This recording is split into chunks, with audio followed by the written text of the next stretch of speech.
That video is part of the Three Great Loves series that the UCC is really asking all the churches to be a part of. And it's a great example we'll find as we journey into this miracle at the wedding of Cana as an example for us of what kind of party Jesus likes to throw.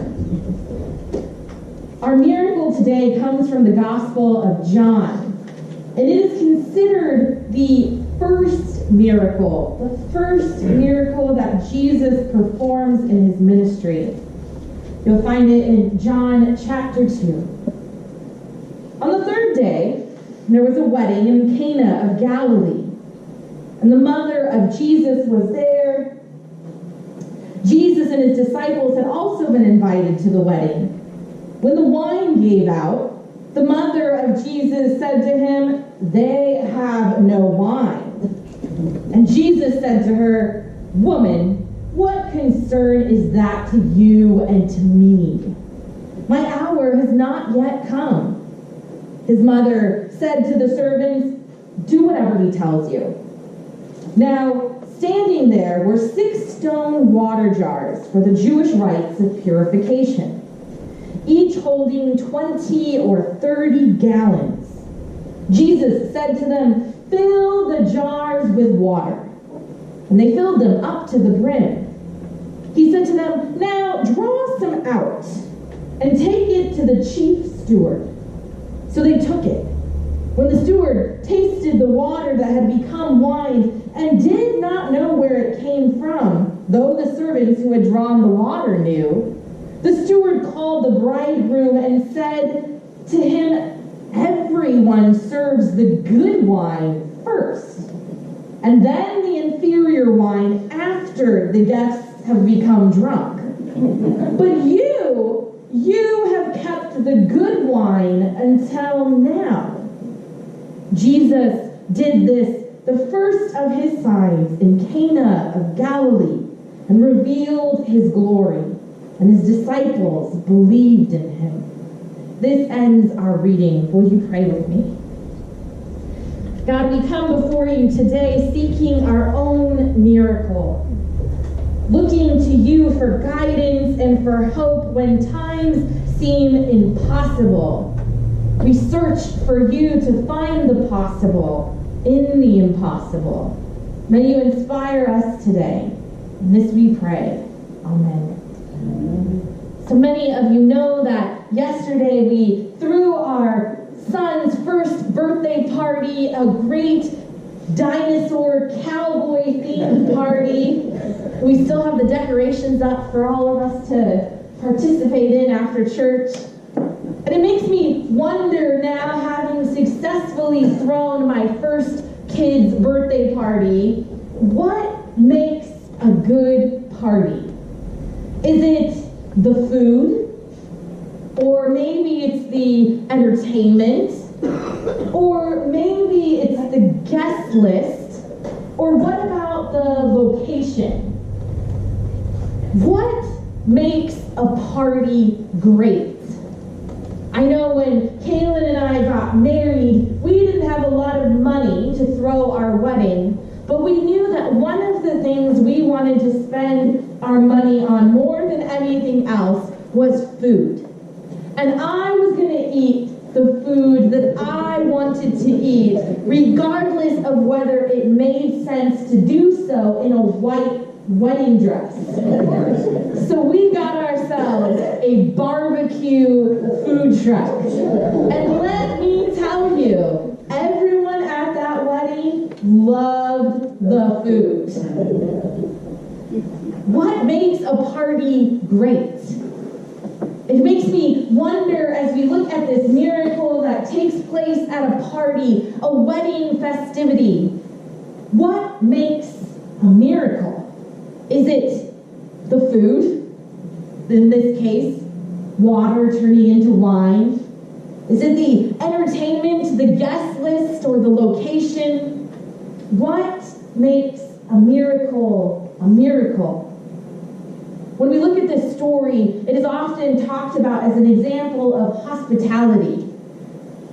This water turning into wine. But I want to challenge us that it's not really the water turning into wine that's the miracle here, but it's the people who are there to drink the wine. You see, Cana in Galilee is only talked about once in all of the Gospels. And there's a reason, of course. For one, Galilee. Galilee is where Jesus is from. It's his hometown, in essence. And for Jesus, Galilee is a place that he is welcomed and accepted. You don't really get invited to a wedding if the wedding party doesn't know you or has some sort of relation to you. I know those of us who have been invited to weddings or had a wedding knows that there's always those guests who are like the cousin of your mom's sister's brother who you have to invite, or you're going to make your brother's sister's friend upset. But in this case, Jesus was connected to this community. He was invested in it. And in turn, these people supported him. That's important, because Jesus, when he goes on into his ministry, everywhere else, he does not find the same sort of reception. In fact, over and over again, we hear about Jesus having to flee from town to town because he makes the people in power so angry they want to kill him.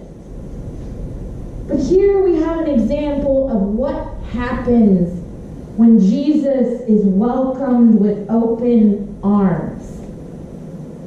And what happens is Cana. Cana is kind of the name of the town within the province of Galilee. And why it is so important is because this town is a town where people in all the other towns who stay separate and apart from each other are all mishmashed together.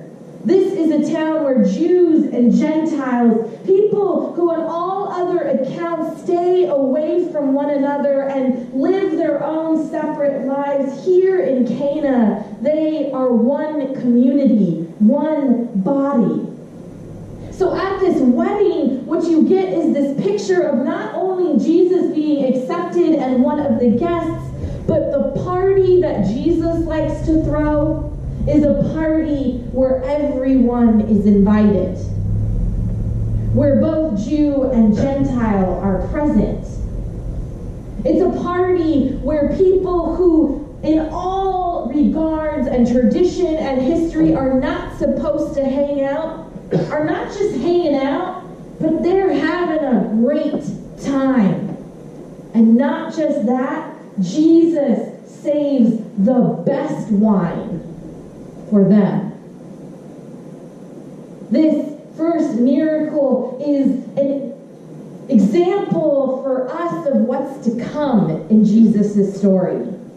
It's sort of a precursor to the book of Acts, where the Gentiles officially are invited into the community of Christ, and where we see miracles happen across races and ethnicities and religious backgrounds. But here we have, at the presence of Jesus, a party to end all parties, which in fact, Jewish weddings usually lasted a couple of days. So most likely when this miracle happened, we're talking about 3 days of partying going on. But what an example for us.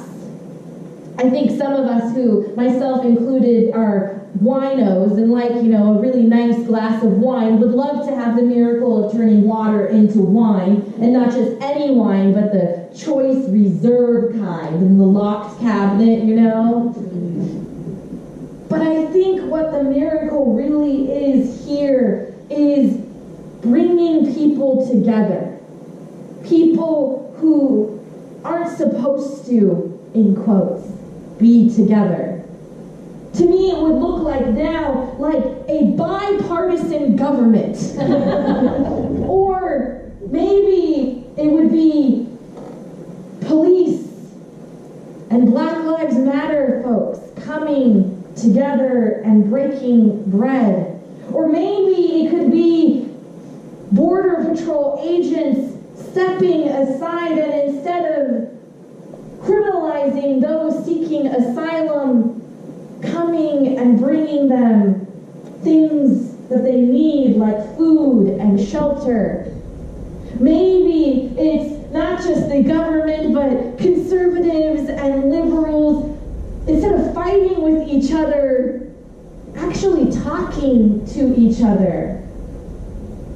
Maybe it's people of different ages, of different races, of different sexualities, of different gender expressions, all getting invited to this same party and having fun,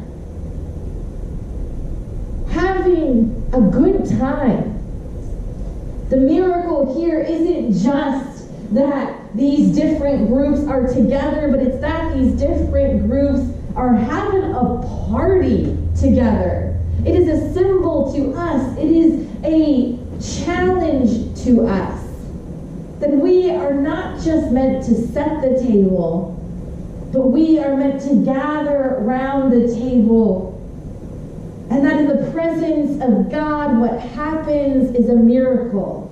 That strangers, even enemies, can become friends, can become guests together. What makes a miracle?